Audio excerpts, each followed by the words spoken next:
Boa tarde, meus amigos, tudo bem com vocês? Mais um vídeo aqui do canal Brown e Fogo. E porra, que vídeo, hein? A gente fala desse jogo Botafogo e Corinthians. Eu vou confessar pra vocês, cara. Porra, o jogo terminou 8h30, eu tava tão estressado, tão puto. Falei, cara, vou... É o único motivo mesmo de eu ter deixado pra fazer depois. Vou dar uma acalmada, descansar, e aí depois com calma a gente fala do jogo. Valeu?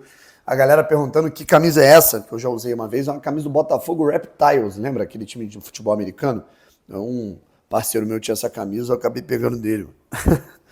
Maneirinha, né? Aí, ó. Mas vamos lá. Se inscreve aqui no canal, deixa seu like, ativa o sininho pra você não perder nenhuma novidade. E, pô, vou te falar que esse empate, da maneira que foi, da maneira que a gente viu o segundo tempo, e faltando menos de 10 minutos pro fim, a gente tinha tomado aquele gol, porra, cara, mas foi um banho de água fria, não só naquele jogo, cara, mas, assim, porra, esse gol ele mudou um clima, assim, porra, pra mim, pra muita gente, assim, que porra, cara, porra, me deu uma desanimada legal. Tá claro que a gente tem que virar a chave agora contra o Bragantino, Copa do Brasil, é uma obsessão que a gente tem, né?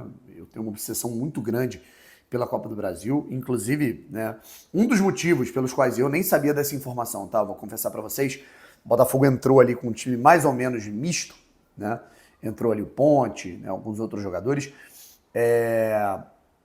O Botafogo ele está priorizando, né, justamente eu acho, no aspecto físico, a Copa do Brasil. Né, é uma prioridade. O Botafogo quer ganhar essa competição.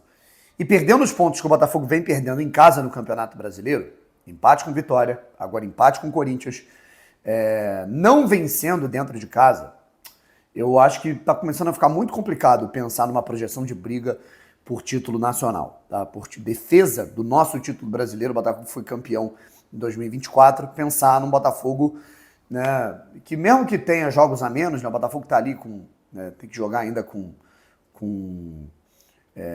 o Mirassol, tem um jogo com o Grêmio que também está atrasado.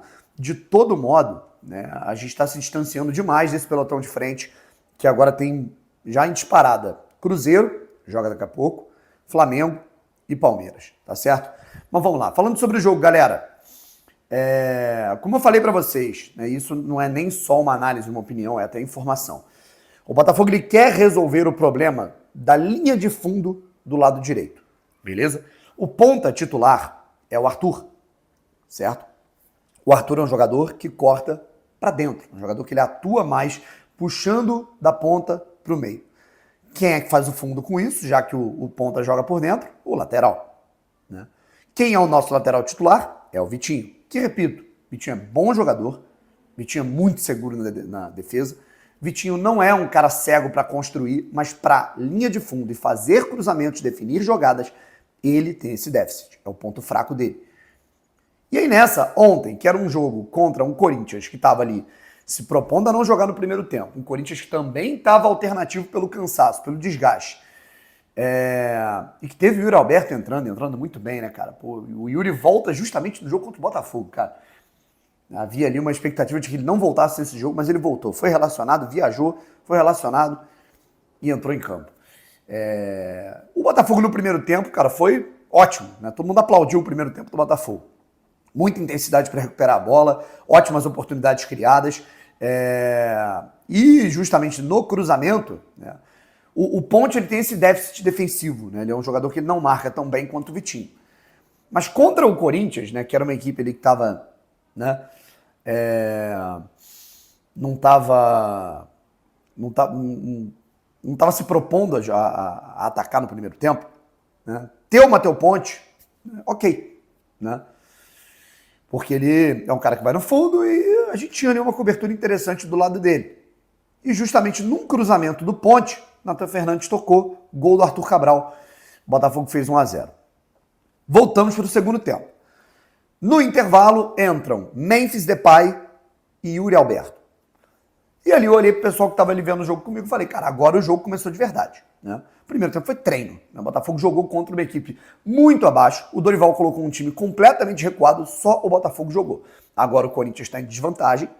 Né? O Corinthians colocou o Memphis, que é um baita jogador, e o Yuri Alberto, que é um jogador também muito bom. E outras peças também que ajudaram muito. Agora o jogo vai ficar de verdade. Agora a gente vai ter que tomar cuidado.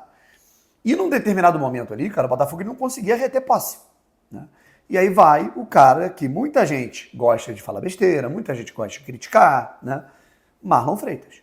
É nesses momentos que o Marlon acha uma bola longa num contragolpe. É nesses momentos que o Marlon percebe que o jogo, ele tá muito... A gente tá perdendo demais a bola, né? Aqui, ó, roda. Pêndulo do time, né? O Alan tem qualidade, mas o Alan, às vezes, ele é um pouco mais afobado, ele quer acelerar demais as jogadas, né? Enfim, então é outra situação. O Marlon faz muita falta. Para quem gosta de falar do Marlon e tal, né? Tá aí. Tá explicado por que ele não sai do time. E, cara, demorou pro Corinthians fazer o gol, né? Eu acho que o David demorou a mexer, beleza? Eu acho que num determinado momento, quando o Dorival fez alterações, o jogo de futebol, gente, é um jogo de xadrez, vamos colocar assim. A primeira estratégia do David sobrepôs a do Dorival. O Dorival, no intervalo, ele fez alguns ajustes, encaixotou o Montoro, encaixotou o Joaquim Correa, e a pressão funcionava para que Memphis e Yuri conseguissem encurralar um pouco o Botafogo, colocar o Botafogo na parede. O John, o goleiro, também não estava num bom dia, né? E acho que o David olhou para isso e falou, cara, né, eu acho que ele era para ter mexido um pouquinho mais rápido. Mas não só isso. Acho que o primeiro ponto, você olha para o banco do Botafogo e vai para a montagem, vai para o planejamento do Botafogo, né? Recentemente, agora na entrevista coletiva, justamente de apresentação do David, o John Textor respondeu uma pergunta que eu concordo parcialmente, mas eu discordo de quase todo o resto, né? Em que ele falou que o Campeonato Carioca ele não liga, que ele usa como pré-temporada. Até aí eu concordo, o Campeonato Carioca a gente não tem que ligar mesmo, né? Mas demorar para efetuar as contratações que fizemos, para a montagem do elenco, e torrar o dinheiro que se torrou com jogadores que eles não vão ser soluções, né? Ah, mas é um jogador com potencial para revenda, tal, beleza. Mas aqui no Brasil já não se provou que o melhor de tudo é você contratar jogadores prontos.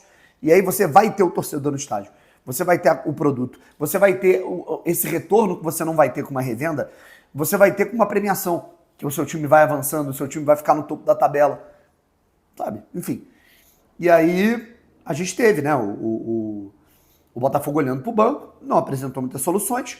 E quem entrou, não entrou brilhando, né? O Cuiabano, né, não conseguiu fazer algo muito além.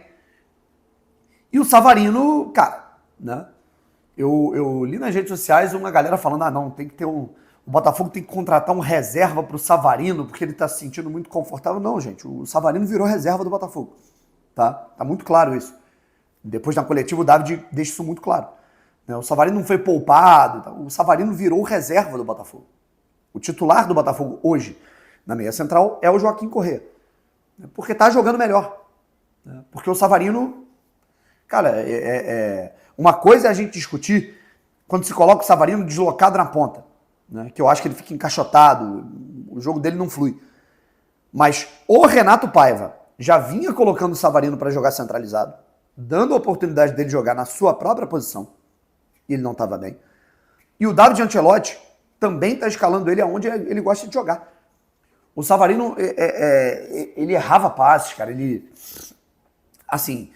quebrou jogadas importantíssimas que poderiam fazer o Botafogo fazer 2-0. Ele perdeu uma bola inacreditável, numa displicência bizarra, em que, se não fosse ali a incompetência na hora do Yuri Alberto, o Corinthians teria empatado 10 minutos antes. E ele comete uma falta que não faz o menor sentido, que é a falta do gol do Corinthians. E que a defesa também, na bola parada, estava totalmente desorganizada. Eu olhei pro parceiro que estava do meu lado e falei, irmão, tá tudo errado, vai dar merda. Né? A bola sobrou, veio o Memphis, fez o gol. Memphis completamente livre. Enfim. Nesse primeiro teste, digamos assim, que o Botafogo teve, Botafogo do David contra o Corinthians, né, que apesar de ser um time, né, com suas limitações, seus problemas, é um clube grande, é um time que tem seus jogadores de qualidade, o Botafogo, eu diria que não passou nesse teste. Acho que o Botafogo morreu no segundo tempo, o Botafogo não jogou no segundo tempo, o Botafogo teve sua estratégia sobreposta pela do Corinthians no segundo tempo e não teve capacidade de reverter o quadro. Capacidade pelas mudanças e capacidade pelas possibilidades das mudanças, não só isso. Pela falta de qualidade de quem entrou também. Alguém aí nega que o Savarino é uma boa opção para qualquer equipe para entrar no segundo tempo, dar uma assistência, fazer um gol, né? Mas o Savarino está terrível. Né? O desempenho do Savarino hoje é uma coisa... O 2025 do Savarino é uma coisa assustadora. Assustadora. Né? E espero que ele dê a volta por cima. Acho que ele tem condição para isso pela qualidade dele, sabe? Mas é muito ruim até aqui, beleza?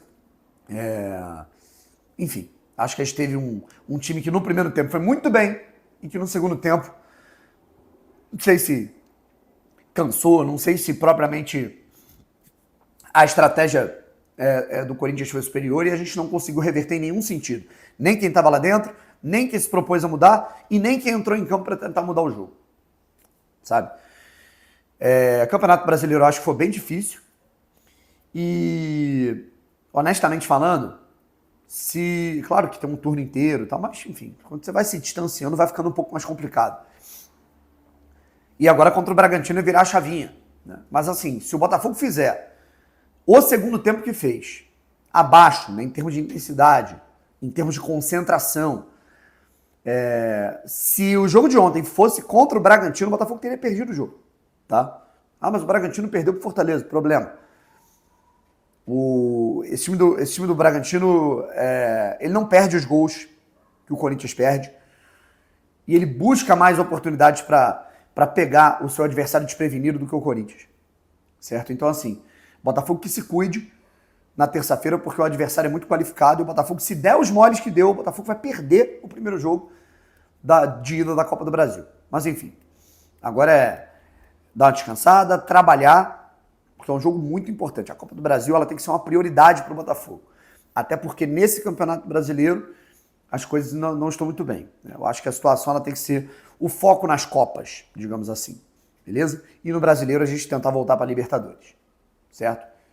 E aí, se o Botafogo for engrenando vitórias depois, a gente conversa depois do Brasileiro. Mas é basicamente isso. Valeu? Então é isso, rapaziada. Mais tarde eu pretendo fazer um vídeo sobre mais novidades aí do mercado da bola do Botafogo.